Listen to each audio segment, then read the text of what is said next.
Gano ba yun? Di ba? 150. Oh, sukli pa yan ha. Alam mo, mahal ikaw, kung kailan ako nag-donate ng dugo, saka ka ngayon nagbobulo-volunteer na mag-inom ng beer. Ikaw pa Bakit yun naman ang gusto mo ha? Ha? Yun naman ang gusto mo, kunyari kape. Hindi naman. Sabi, tumanggi na nga ako eh. Nag-iya sa akin si John Ray. Inom daw. Sabi ko, nag-donate ako. Tapos sasagot-sagot ka. Yun nga yung maganda, pampaganda ng pandagdag ng dugo eh. Gago ka pala, naalala ko yun kasi yung sabi mo din, nung gusto mo uminom, tapos sabi ko, huwag kang uminom. Tapos sabi mo, hindi mahal, maganda to, padagdag. Naalala ko lang. Pero alam mo talaga, pandagdag siya ng dugo. Pandagdag naman talaga ng dugo, mga mapapait.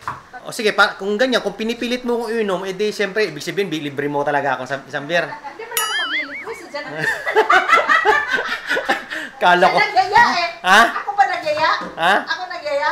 Ang patakaran kasi, sino nagyayaya? Siya yung maglilibre.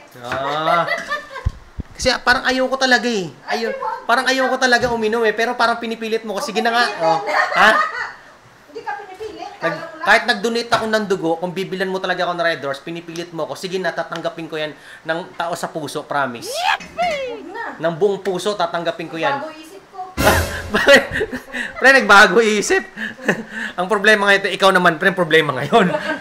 Sinong kukumbinsihin mo ngayon? Ha? Hindi ka malalasing pag walang kasama. Kaya nga, pag walang kasama, di ka malalasing, di ba? Malungkot eh. Kaya nga, Mas maganda yung may kasama, kwentuhan. Kaya nga, Alam mo yung mundo ngayon, yung sitwasyon ko ngayon napakahirap eh, kasi mabait akong tao. Ayoko talagang uminom kasi nag-donate ng Tonggo. Pero kung pinipilit nyo ako lahat, ayoko talagang uminom kasi nag-donate ng Tonggo. Pero kung pinipilit nyo ako lahat, Donate ng Tonggo. What? ang ginagawa niya sa akin talagang wala na akong choice kundi sundin na lang talaga kagustuhan para maging masaya kayo. Sige na, amin na mahal ang pera at bibili na ako. Bibili ako isa-isa din kay John Ray. Wala akong pera? Hindi, kasi pinipilit mo ako kaya tatanggapin ko siya ng... Inaano lang kita. Ha? Tinutulungan lang kitang mag-isip. Sanggal. Desisyon, di ba sabi mo? Mahirap ka mag-ano. Ayun na nga. O kaya nga, ayoko na kanina eh. Pero kaso parang na-mindset mo na ako. Na-hypnotize mo na ako na bumili. Di ba pre? Ayoko talaga eh. Kaso napilitan lang. Ikaw gusto mo akong uminom. Ikaw gusto mo akong iminom. Si Joy gusto din ako uminom ni Joy.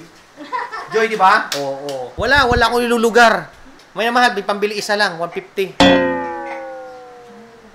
Pinilit mo ko eh. Hindi na ako makakatulog ngayon kasi nga, kailangan kong gampanan yung obligasyon ko, biglang pinilit nyo ko. Parang mayroon na akong sense of responsibility na kailangan ko na mag-inom para sa inyo lang. Gano ba yun? Di ba? 150? Oh, sukli pa yan ha. Mukhang galit ka ata ah. Napilitan nga ako, napasubo ako sa iyo. Ang hirap nito. Napilitan na nga, pinilit na nga lang akong uminom, ako pa yung mali.